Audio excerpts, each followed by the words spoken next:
most difficult times for me was a time in the wilderness when I was in my 20s.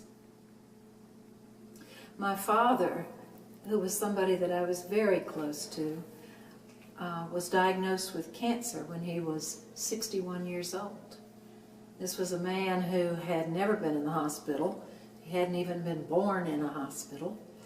And suddenly he was diagnosed with cancer and died 2 months later without ever having left the hospital.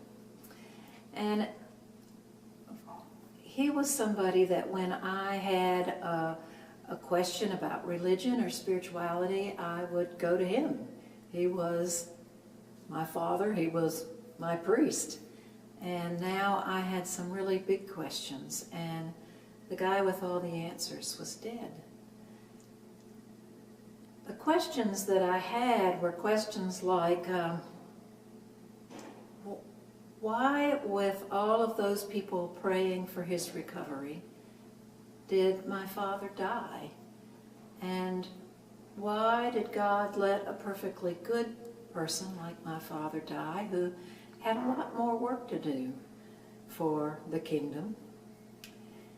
Well, these questions began to affect my life in some important ways.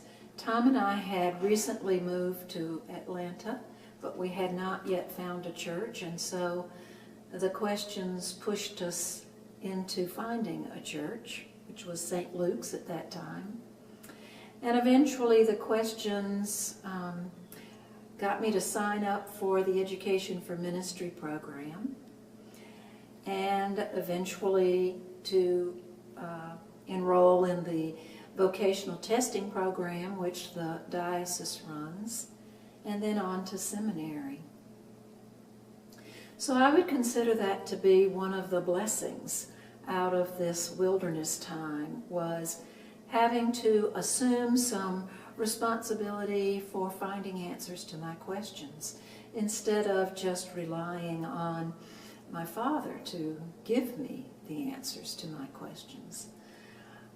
I think another blessing that has come out of that time in the wilderness for me is my ability to recognize that when a young person loses a parent, that this is a very special kind of loss, and that it puts them out of sync with a lot of their peers who have not yet lost a parent and don't understand the depth of that loss and the depth of that grief. And maybe they don't want to try and understand it. Maybe it's too scary to try and understand what that kind of loss is like. So I feel that we can redeem the wilderness experiences, maybe not right away, but I think we can redeem those wilderness experiences because they help us accept responsibility for our own spiritual lives, and because they help deepen our compassion, our understanding, our empathy for other people who are going through a similar situation. And those things help us turn wilderness time into blessing for our own lives and for the lives of other people.